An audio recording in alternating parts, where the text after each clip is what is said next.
warahmatullahi wabarakatuh. Perkenalkan, nama saya Sania Putri Anindi dengan NISN 00790162990. Saya dari kelas 12 TJKT 1 dengan program studi keahlian Teknik Informatika dan kompetisi keahlian TJKT.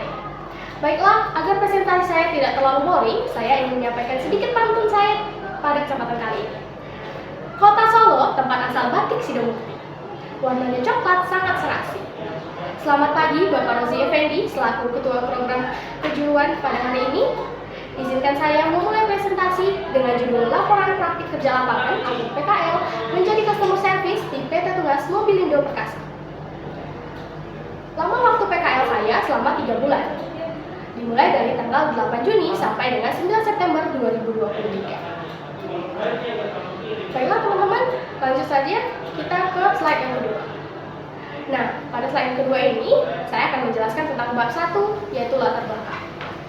Tingkat pengangguran dari lulusan sekolah menengah kejuruan atau SMK dan perkembangan teknologi yang meningkat pesat telah menjadi perhatian serius bagi pemerintah. Data terbaru dari Badan Pusat Statistik mengatakan ada 7,99 juta pengangguran di Indonesia. Oleh karena itu, sangat penting sekali lulusan SMK membekali muridnya dengan mengadakan salah satu sistem, yaitu praktik kerja lapangan. Apa itu praktik kerja lapangan? Praktik kerja lapangan atau sering disingkat dengan kata PKL adalah bentuk kegiatan pembelajaran akademik pada murid untuk meningkatkan dan mengembangkan kemampuan tenaga kerja yang berkualitas. Jadi, di sini pada saat kita dibentuk untuk menjadi tenaga kerja yang berkualitas, kita bukan hanya sekedar diajari tentang hard skill dan soft skill-nya saja, namun kita juga diajari tentang perubahan pola pikir. Yang awalnya kita merasa kalau sekolah ini tamatnya pengangguran dulu aja 1 tahun atau 2 tahun. Kalau sekolah SMK tidak, pola pikirnya diubah. Pola pikirnya diubah karena lulusan SMK ini visi dan misinya harus bekerja tamat dari sini. Itu bagusnya SMK. Setelah itu, yang kedua, kita lanjut ke tujuan dan manfaat. Untuk tujuan, yang pertama memberikan siswa kesempatan untuk mengenal dunia kerja secara langsung dan mempersiapkan siswa untuk memasuki pasar kerja dengan memahami harapan dan tuntutan di dunia kerja. Nah, maksudnya kalau di sini ya, kalau kita ibaratkan ini tuh adalah hardware-nya, kalau dalam ranah teknologi, hardware-nya atau tampilan luar.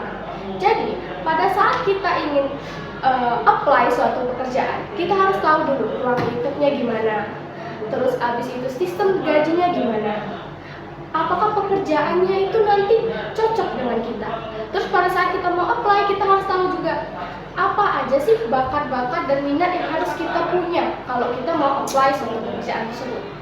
Terus yang kedua, tujuan dari praktik kerja lapangan ini yaitu memungkinkan siswa untuk mengembangkan keterampilan dan kompetisi praktis, di mana ini bisa mencakup seperti keterampilan teknis, keterampilan komunikasi, dan pemecahan masalah. Nah, kalau ini bisa dikaitkan dengan software atau fiturnya gitu.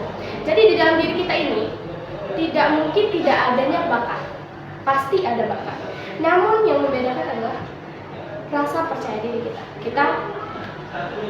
Walaupun kita punya bakat, tapi kita tidak punya percaya diri, itu percuma.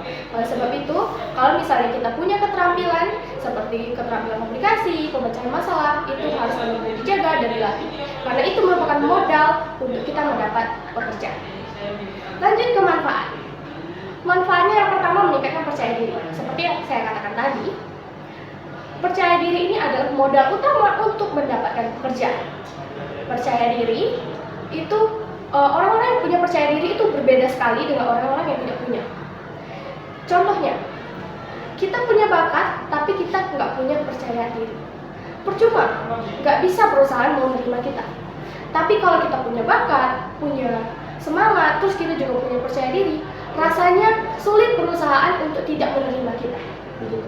Terus yang kedua yaitu adalah melatih kemampuan public speaking melalui daring maupun luring. Nah, ini yang sebenarnya sekarang itu sedang ramai dibincangannya.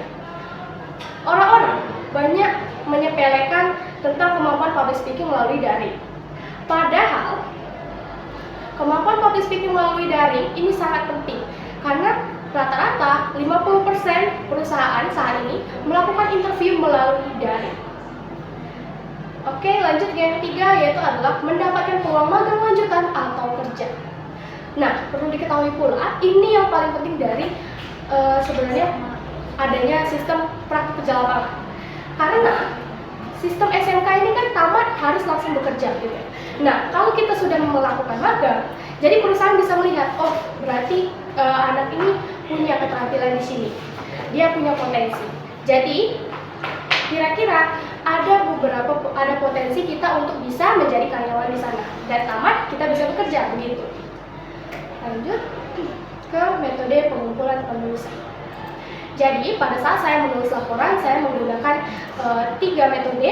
Yang pertama itu ada studi literatur, di mana studi literatur ini melibatkan pencarian dan analisis terhadap berbagai sumber betapa pengaruhnya program PKL ini untuk menciptakan siswa siap kerja dan mengatasi masalah pengangguran yang marak di Indonesia pada saat ini. Terus yang kedua itu adalah wawancara. Kalau wawancara, metode interaktif ini di mana penulis berkomunikasi secara langsung dengan responden, bertanya tentang kiat-kiat mendapatkan lowongan kerja dan bertanya dengan konsumen tentang apa saja sebenarnya yang dibutuhkan, atau seperti bakat-bakat apa saja yang harusnya dibutuhkan saat ini untuk mendapat pekerjaan. Terus yang ketiga yaitu adalah studi kasus. Nah, untuk studi kasus, metode yang mendalam ini melibatkan analisis terperinci biasanya terhadap kasus-kasus yang spesifik. Kalau saya pada saat magang itu menjadi operator. Nah, jadi kalau operator itu biasanya mendapat keluhan konsumen yang berbagai macam mulai dari kondisi kantor sampai kinerja para pegawai. Setelah itu lanjut ke bab kedua, yaitu profil perusahaan sejarah PT Tunas Mobil Indo Perkasa. Jadi kalau untuk sejarah, awal mulanya itu pada tahun 1907. Ini periode ini dari 1907 sampai dengan 1951.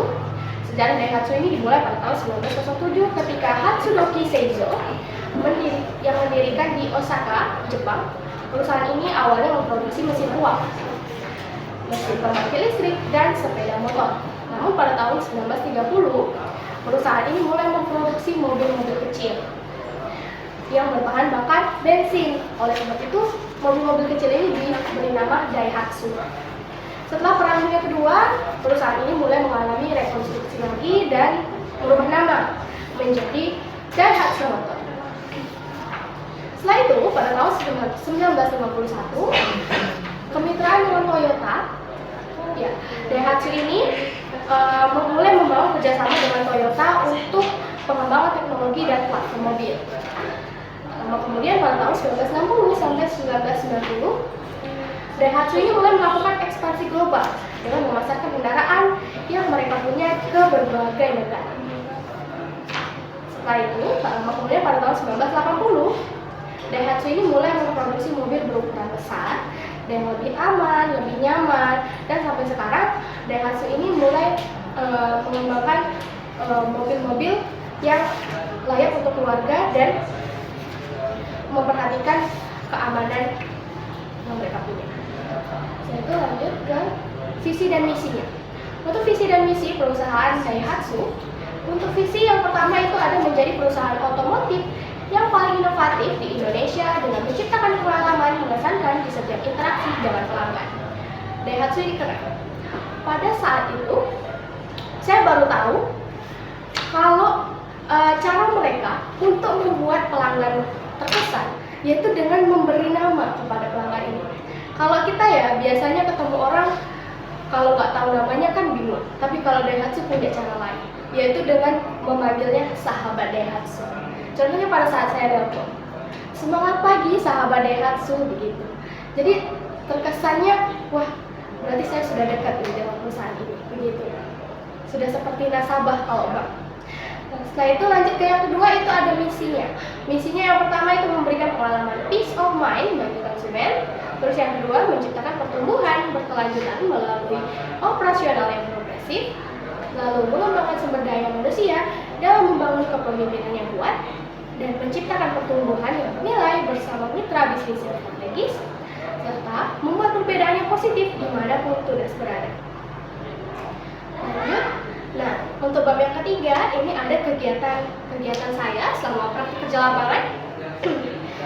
Kegiatan utama saya itu menjadi customer service. jenis pekerjaan tambahan yang menjadi tanggung jawab saya di sana. Ya, oke, yang pertama saya akan bahas dulu tentang customer service. Customer service ini memastikan bahwa pelanggan itu merasa puas dengan produk atau layanan yang mereka terima. Untuk cara-caranya, yang pertama kita harus menyiapkan flash disk. Terus kita siapkan juga laptop atau PC boleh. Terus kita siapkan juga telepon genggam.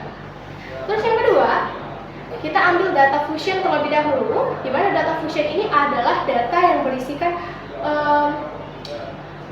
data pribadi konsumen lengkap, dimulai dari BD, terus habis itu ada alamat, nama lengkapnya, nomor rumah dan lain sebagainya, itu ada semua di sana. Nah, cara meminta data fusion ini kepada pihak SA atau Service Advisor, di mana SA ini adalah orang yang menerima seseorang yang ingin servis. Jadi apa keluhannya, apa keluhan seorang konsumen tersebut, nah itu dibicarakan kepada SA, baru dioper ke mekanik gitu. Setelah itu kita hubungkan flash disk yang berisi data fusion ini tadi ke laptop atau PC-nya. Lalu kita rapikan data pada Microsoft Excel. Baik, saya akan menjelaskan apa saja yang saya rapikan pada saat itu. Di sana ada tertulis BD9 biasanya di awal ya, ada BD9. BD9 ini kenapa saya hapus? Karena BD9 ini biasanya mobilnya adalah Grandmax. Jadi kalau Grandmax itu bukan tanggung jawab saya untuk menelponnya, tapi pihak SA. Jadi itu dihapus saja. Terus yang kedua ada data PT. Biasanya ada nama PT. Kalau misalnya saya menelpon ya habis servis, nah itu juga bukan tanggung jawab saya. Jadi itu dihapus. Nah setelah semua rapi ya, semua dihapus, yang bukan tanggung jawab saya dihapus, baru kita mulai menelpon customer. Baik, mohon izin Bapak, saya boleh mencontohkan menelpon customer? Ya. Jadi untuk menelpon customer, saya beritahu terlebih dahulu kalau misalnya customer tersebut nyaut ya, tapi nggak bisa ngangkat, itu kita kasih keterangan warna kuning di datanya. Tapi kalau misalnya customer tersebut benar-benar nggak bisa diangkat, terus nggak bisa nyaut juga nomor teleponnya, saya akan hubung lagi pihak SA. Namun kalau misalnya kata pihak SA memang ternyata nomor itu salah atau nomor itu tidak berfungsi lagi, jadi saya kasih warna merah pada datanya. Dan untuk customer yang bisa ditelepon, itu saya teleponnya begini. Semangat pagi sahabat Daihatsu. Benar, ini dengan Bapak Rozi Effendi? Ya. Baiklah Pak, kami dari Tunas Daihatsu Bengkulu ingin melakukan survei kepuasan pelanggan setelah servis Pak, atas kedatangan servisnya pada tanggal 23 Juli 2023. Benar Pak? Baiklah Bapak, di sini saya akan bacakan 13 pertanyaan. Lalu Bapak cukup memberikan penilaian dari pertanyaan yang dibacakan. Skala penilaian dari angka 1 sampai dengan angka 10 ya Pak. Baiklah Bapak, untuk menghemat waktu survei dimulai dari pertanyaan yang pertama. Kepuasan Bapak menggunakan layanan booking service di Daihatsu diberi nilai berapa Pak? Nah, begitu seterusnya sampai pertanyaan ke-13. Mohon maaf, saya tidak bisa menyampaikan dari 2 sampai ke 13 ya, karena itu perusahaan, itu rahasia perusahaan. Setelah itu, pada saat selesai, kita dapat menutupnya dengan seperti ini. Baiklah Bapak, survei sudah berakhir. Atas nama calon Tunas Daihatsu Bengkulu mengucapkan terima kasih atas waktu dan kesediaan Bapak menjawab survei kepuasan pelanggan. Kami menunggu Bapak datang di periode berikutnya untuk servis. Selamat pagi sahabat Daihatsu. Begitu. Namun kalau ada keluhan, itu biasanya saya catat dan saya bilang seperti ini. Baiklah Bapak, keluhan dan caranya akan saya catat dan akan saya berikan kepada pihak yang terkait. Tapi kalau misalnya Bapak masih ada keluhan lagi atau merasa tidak puas, Bapak boleh datang lagi ke perusahaan kami. Begitu biasanya. Nah, setelah selesai, itu biasanya kalau misalnya nggak ada lagi customer yang bisa ditelepon, nggak bisa diangkat lagi, biasanya dari 30 orang itu ada 5 atau 10 yang tidak bisa mengangkat telepon. Nah, dan waktu itu biasanya sampai pukul 3. Kalau sampai pukul 3 nggak ada juga yang bisa diangkat, sudah berarti datanya kita kembalikan lagi kepada pihak SA atau Service Advisor. Terus pekerjaan saya yang kedua yaitu manajemen arsip. Manajemen arsip ini memungkinkan akses cepat dan mudah ke dokumen yang diperlukan untuk operasi sehari-hari serta membantu dalam menjaga ketelitian dan kualitas data. Untuk cara-caranya, yang pertama kita harus siapkan berkas yang hendak diarsipkan. lubang kertas, dan tentunya pena. Terus yang kedua, kita perhatikan kembali berkas-berkas yang kita punya. Berkas ini tadi kita perhatikan apabila ada yang kurang lengkap, kita lengkapi terlebih dahulu. Biasanya nih, berkas-berkasnya itu ada berkas testimoni, terus ada berkas SPK atau surat pembelian kendaraan, dan yang terakhir itu ada berkas rating dari bengkel gitu ya. Nah, kalau misalnya berkasnya itu kurang lengkap, misal kalau SPK ini ya, di sininya kurang nama sales. Nah, kita harus tulis dulu nama salesnya di sini. Nah, setelah dirasa lengkap, baru kita lubangi kertasnya dan kita masukkan ke dalam file folder. Lanjut ke yang ketiga, yaitu registrasi surat pembelian kendaraan atau SPK. Jadi, registrasi surat pembelian kendaraan atau SPK ini merupakan langkah penting dalam proses pembelian kendaraan. Tujuannya apa? Tujuan utamanya itu registrasi SPK ini untuk memudahkan pelanggan dengan cepat. Tujuannya ini adalah untuk registrasi transaksi, perlindungan konsumen, pendaftaran kendaraan, transparansi, dan kepuasan konsumen, serta mencegah kehilangan data dan mempercepat proses penyerahan kendaraan. Nah, untuk langkah-langkahnya, yang pertama tentunya siapkan SPK yang harus diregistrasi. Biasanya SPK ini dari sales ya. Lalu kita siapkan juga cap dari perusahaan dan pena. Setelah itu tulis di bagian belakang SPK. Jadi SPK itu biasanya ada berlembar-lembar ya. Nah, kita tulis di belakang sini.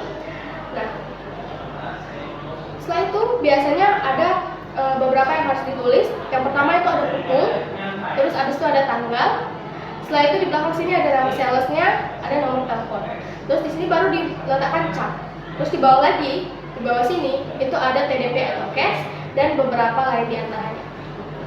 Nah, setelah itu SPK pun dikembalikan lagi kepada pihak CRO atau pembimbing saya ya untuk memvalidasi surat tersebut.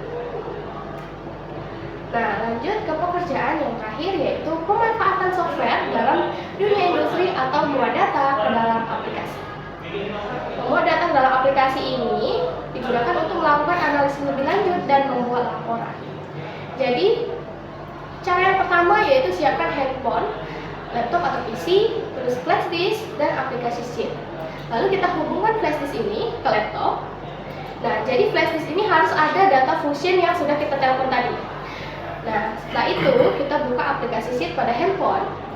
Terus kita laptop atau PC-nya itu kemudian pilih kota. Terus habis itu di dalam aplikasi itu ya, aplikasi sheet itu biasanya di sini ada aplikasi sheet namanya ya. Terus habis itu di bawah sini baru ada kota. Nah, di kota ini kita pilih yang kota Bengkulu. Setelah itu di bawahnya biasanya ada customer, ada nama customer. Nah, kita scroll yang paling bawah karena kita memasukkan filenya dari bawah dulu agar filenya rapi dan tersusun. Nah, setelah itu untuk di laptopnya atau isi data fusionnya yang untuk kita pindahkan tadi itu kita buka di file yang namanya itu adalah laporan. Laporannya biasanya dikasih bulan. Kalau bulan ini khusus bulan ini, misal bulan Desember, kita lihat, kita klik bulan Desembernya, lalu kita pindahkan seperti itu. Nah, untuk tak terasa sudah masuk ke bab yang keempat atau penutup. Jadi kesimpulannya, selama PKL di PT Tunas Mobil Perkasa, penulis saya mendapatkan pengalaman yang sangat berharga dalam dunia kerja dan memperoleh pemahaman yang lebih mendalam tentang perusahaan transportasi.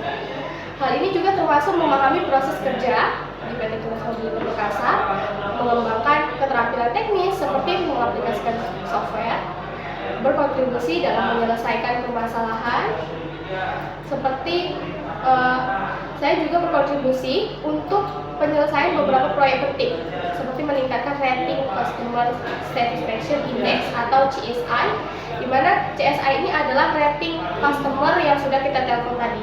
Jadi semakin baik kita telepon, semakin baik pula rating perusahaan tersebut. Dan membantu mempercepat proses registrasi pembelian mobil serta mengarsipkan beberapa berkas sehingga berkas lebih tertata dan rapi. Untuk saran, saya punya saran sedikit. Mohon izin ya bahwa penting untuk menjaga kesetaraan dalam pengalaman PKL bagi semua peserta dengan mengirimkan dan memulangkan murid secara bersamaan. Setiap peserta memiliki kesempatan yang sama untuk mengalami dan berpartisipasi dalam seluruh rangkaian kegiatan PKL. Untuk kesan, selama di PT Tunas Mobil Indah Perkasa, saya mendapat kesan yang sangat berharga karena saya dapat meningkatkan keterampilan komunikasi dan dapat kemampuan dalam menyelesaikan masalah. Serta ini yang paling penting, saya diberi kepercayaan untuk dapat menjadi customer service teknis, dan itu menurut saya suatu hal kebanggaan yang benar-benar tak bisa dilupakan. Baiklah, mungkin itu saja yang dapat saya sampaikan. Lebih dan kurangnya saya mohon maaf. Saya Sania Putra Indi mengucapkan terima kasih. Wassalamualaikum warahmatullahi wabarakatuh.